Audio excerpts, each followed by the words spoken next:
నమస్కారం అండి అందరికీ. యావత్ తెలుగు రాష్ట్ర ప్రజలందరికీ నమస్తే. అండ్ ఈరోజు ముఖ్యంగా ఇక్కడికి వచ్చిన ఉద్దేశం, ప్రెస్ మీట్ పెట్టాల్సిన ఉద్దేశం ఏంటంటే, మా శివశక్తులకు జరిగిన అవమానం, బల్కంపేట ఎల్లమ్మ టెంపుల్ దగ్గర జరిగిన అవమానం ఇది గత చాలా సంవత్సరాలుగా జరుగుతూనే ఉంది. గత ప్రభుత్వాలలో కూడా కొంత ఇబ్బందులు జరిగినా వాళ్ళు సమీక్షించుకొని అట్లీస్ట్ మమ్మల్ని పిలిచి, అప్పట్లో తలసాని శ్రీనివాస్ యాదవ్ గారు మమ్మల్ని పిలిచి మాట్లాడి పాసులు ఇవ్వడం జరిగింది. ఈసారి కూడా అలా ఇస్తారేమో అని ఎక్స్పెక్ట్ చేశాం, కానీ ఎవరు మీటింగ్స్కి మమ్మల్ని ఇది చేయలేదు. మీటింగ్స్లో మాకు మాట్లాడే అవకాశం ఇవ్వలేదు. మేము వెళ్ళినా కానీ అక్కడ వాళ్ళే వైండ్ ఆఫ్ చేసి కంప్లీట్ చేసి వెళ్ళిపోయారు. దాని తర్వాత మాకు బల్కంపేట ఎల్లమ్మ కళ్యాణం రోజు మా శివశక్తులని, జోగినీలను విచక్షణారహితంగా, అసలు విచక్షణ లేకుండా ఎలా కొట్టారు. వాళ్ళ బొక్కలు ఊడుతున్నాయి, తలలో ఇంతింత బొడుసులు వచ్చినాయి. అవన్నీ పోలీస్ వాళ్ళు మీద ఖచ్చితంగా చర్యలు తీసుకోవాలి. ఎవరెవరైతే పోలీసులు లాఠీ చార్జ్ చేశారో వాళ్ళ మీద చర్యలు తీసుకోవాలి. అండ్ చెయ్యి ఎత్తేటప్పుడు ఒకసారి ఆలోచించాలి, ఎవరున్నారు, బోనం ఉందా. అంతెందుకు, గతంలో మీరు చూసుకున్నట్టయితే నా మీదే, నా ఛాతీ మీద చేసి నూకిన పోలీసులు ఉన్నారు. సీసీ ఫుటేజ్ పెట్టమన్నాను, అప్పుడు పెట్టలేదు కదా, ఎందుకంటే అప్పుడు నడిపించే రాష్ట్రానికి తెలుసు అక్కడ ఏం జరిగిందో. కాబట్టి ఆ అవమానాలు ఎన్నేళ్ళు ఇంకా మేము ఈ అవమానాలు భరించాలి.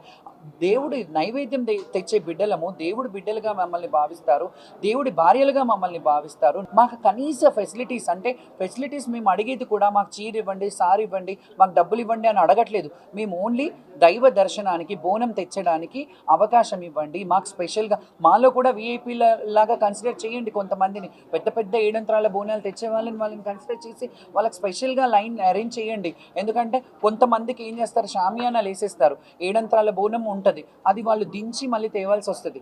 అది కూడా మీరు దృష్టిలో పెట్టుకోవాలి. ఈ సంవత్సరం ప్రభుత్వం ఖచ్చితంగా దిగొచ్చి మా శివశక్తులకు ఎలాంటి అయినా బోర్డు ఏర్పాటు చేస్తారా, కమిటీ ఏర్పాటు చేస్తారా. ఈ ఒక్క దేవాలయాలకి కాదు, తెలంగాణలో ఉన్న కొమరెల్లి మల్లన్న స్వామి అయినా, బల్కంపేట ఎల్లమ్మ అయినా, మహంకాళి అయినా, లాల్ దర్వాజా అయినా, గోల్కొండ అయినా, ఏడుపాయలైనా, సమ్మక్క సారక్క అయినా, ఈ అన్ని గుళ్ళల్లో కూడా మాకు స్పెషల్ అలాట్మెంట్ ఇవ్వాలి. మేము వెళ్ళినప్పుడు స్పెషల్ దర్శనాలు మాకు కావాలి. మా శివశక్తులు ఎవరన్నా వెళ్తే మాకు ఒక ఐడెంటిటీ ఇవ్వండి.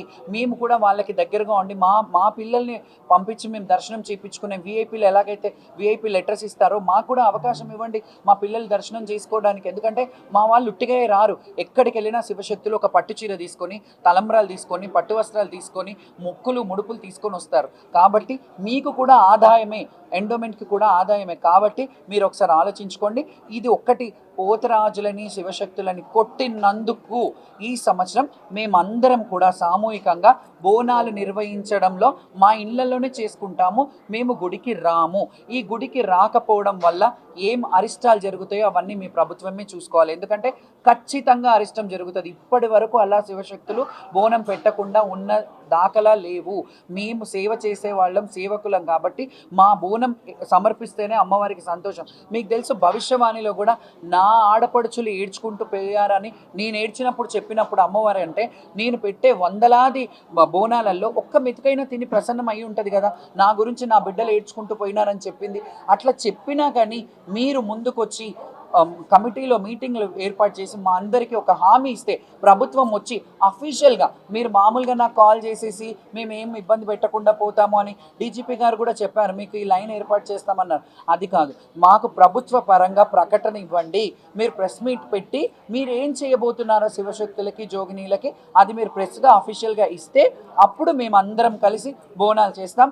ఈ పండగని అంగరంగ వైభవంగా మా సొంత ఖర్చులతోని బ్రహ్మాండంగా, ఆకాశమంత పందిరి, భూదేవంత పీటల్లాగా మేము చాలా ఘనంగా మా శివశక్తులు అందరం, మీరు ఎప్పుడు పిలిచినా, మీ గవర్నమెంట్ మా శివశక్తులు ఎప్పుడు కావాలన్నా అక్కడికి వందలు వేల బోనాలతో మేము వస్తాం మీ దగ్గరికి.